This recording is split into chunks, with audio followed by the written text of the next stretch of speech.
The structure of history is held together by two essential and distinct kinds of links, two moments in time to which no one is immune, moments of epiphany and moments of catastrophe. Sometimes both elements intermingle at the birth of a singular epoch. Men often awaken to understanding in the midst of great crisis, and invariably, great crises can erupt when men awaken. These are the moments when social gravity vanishes, when the kinetic glue of normalcy melts away, and we begin to see the true foundations of our world, if a foundation exists at all.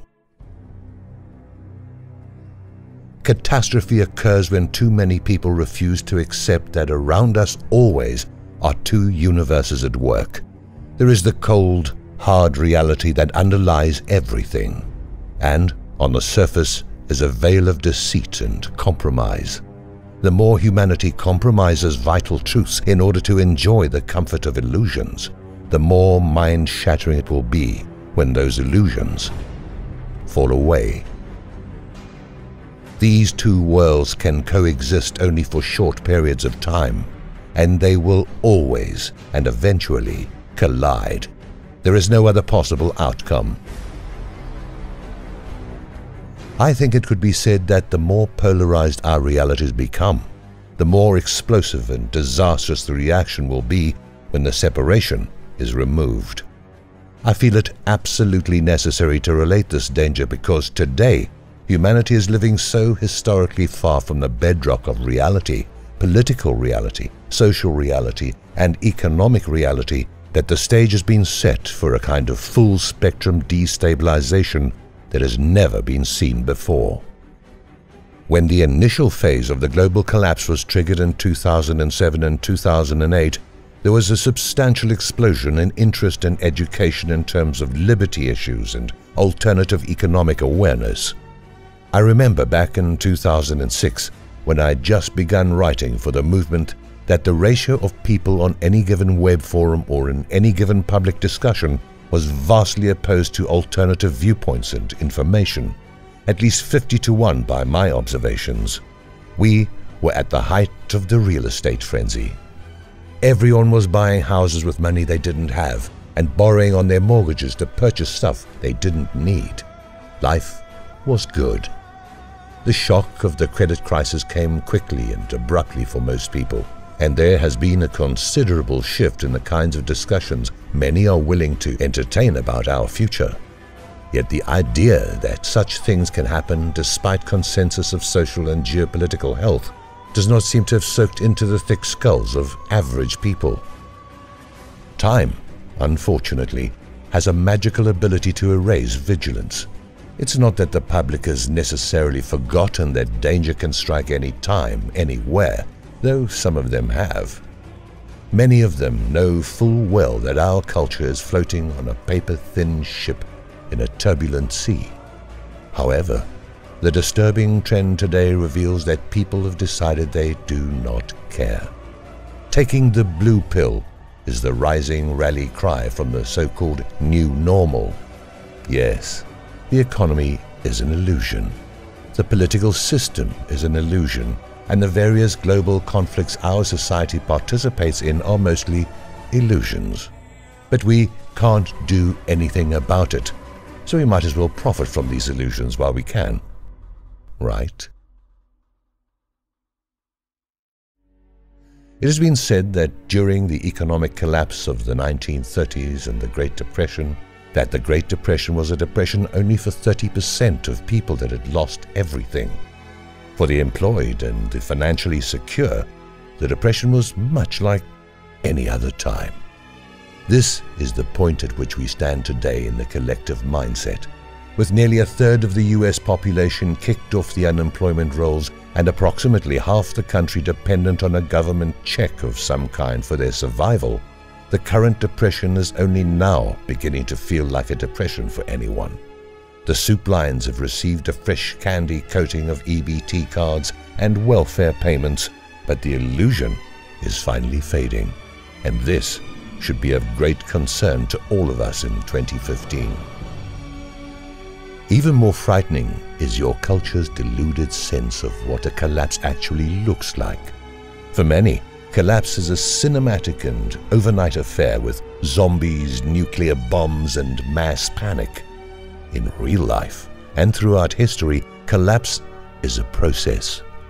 Since at least 2008, the US and the rest of the world have been experiencing that process. Everyone is waiting for equities to implode and for social unrest to erupt before they can take the threat seriously. But these are not signals of collapse. These are the things that occur when a collapse has run its course. Collapse never occurs overnight. It takes years for the effects of social and fiscal breakdown to be visibly felt. And when they are felt, many people refuse to notice. 80 years ago, America was halfway through the Great Depression, and mainstream economists were still claiming that recovery was right around the corner. Illusion and self-deception can be so powerful that even the worst miseries can be normalized, at least for a little while. And it isn't only the general public that is stricken with crippling bias. There are those within the liberty movement who have brought into false paradigms for various reasons, and this threatens any progress we have made over the past several years. There are those who still think that the conflict between Eastern and Western politicians and banking elites is somehow real. There are those who believe that Russia and China, despite their numerous and undeniable ties to the global banking syndicate, are the good guys, while Western nations are the bad guys, rather than all of them being mere subsidiaries and franchises of the same monstrous globalist machine. They hold onto this illusion, I think, because it is much more frightening to accept the reality that we are alone, that the liberty movement is the first and last line of defense against centralization, that the responsibility for the future of independence and individual freedom rests on our shoulders. It is much easier to fantasize that there are others out there, nations and governments with armies and capital, that are on our side and will fight our battles for us. This illusion will be a painful one for many in the movement as they begin to realize that the East is actually working in tandem with international financiers instead of working against them. There are also those in the liberty movement who cling to the notion that the fight against globalism will be won without physical conflict. They believe that if we simply protest long enough, play the political and legal game long enough, nullify long enough, refuse to participate long enough, that the elitist edifice, an edifice which has existed for centuries and has manipulated historical precedents for just as long, will suddenly disappear in a puff of fairy dust. The first problem with this strategy is that it relies on the assumption of time. Sure, anything is possible given ample opportunity.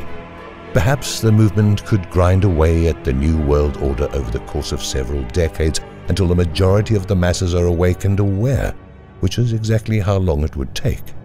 However, I think it infinitely foolish to presume that we have decades to accomplish this task.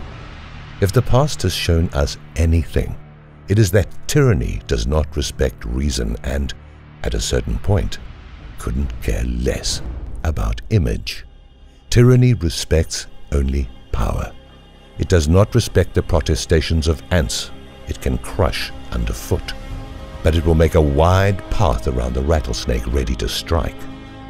While there is utility in the pursuit of intellectual and philosophical combat, if you are not willing to be the rattlesnake as well, then you are not going to effect change against such an opponent.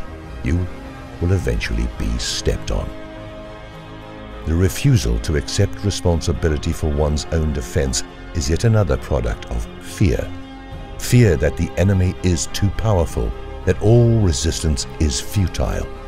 But resistance is only a assured failure if resistance is never undertaken. Sheeple defeat themselves with their own minds before they ever stand up, and so they never stand. This is the only reason totalitarian elements ever achieve success. Again, Many in the liberty movement are going to face a rude awakening when they realize they have relied too much on the notion of the system policing itself, instead of preparing for the worst-case scenario. And finally, the globalists themselves suffer from a veritable fog of illusions to which I can speak only briefly. We are stepping over the threshold of an age that will shatter the illusions of everyone, and the internationalists are no exception. The root pillar of elitist globalism itself is that some men are born to rule, while other men are born to serve. Some men are born kings and other men are born slaves. The psychopathy of this belief system should be evident, but psychopathy also elicits blinding ego and hubris, which smothers any inherent questions of motive. I do not think the elites ever actually consider the validity of their own philosophies. I am relatively certain their manner of viewing the world is much like that of a cult, a religious sect driven by the brutality of zealotry rather than the empowering nature of understanding. Such men cannot be reasoned with. The illusion of rightness is far more important to them than actual truth, and this is their greatest weakness. Hidden under all the posturing and power-grabbing, deep in the recesses of their own assumed omnipotence, I sense an ever-present terror within the globalist culture. I sense a brand of terror that comes only from the seed of doubt.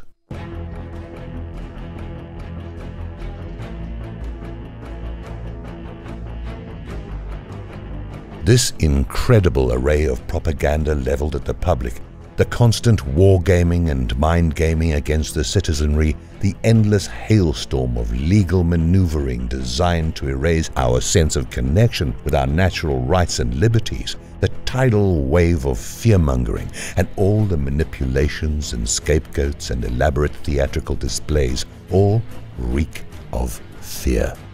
For if the globalists were truly as omnipotent as they pretend to be, if they really were all-knowing philosopher kings born to rule, then they would already have their new world order. They would not need lies. They would not need the threat of force. The undeniable power of their ideology would be enough if their ideology actually had any validity. Lies are designed to hide lack of validity and lack of strength. The globalists are, at bottom, a hollow shell desperately clamoring for substance. What may appear to be the thoroughness of the elitist con is actually a form of micromanagement that exhibits a fundamental doubt of success. The globalists wish they could predict the future, but they cannot. So they are just as afraid as most of humanity. I believe we are entering an era in which they will feel the stark pain of shattered illusions and the destruction of their own fantasies, no less felt than the pain of the rest of the world. Our mission as an opposing force to globalism is to come to terms with our own illusions and to erase them, to stop compromising and to stop waiting for the final shoe to drop, and to take positive action now rather than after the end game develops. This means preparation and organization for the worst-case scenarios.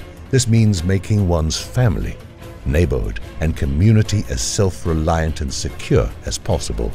The excuses have to stop.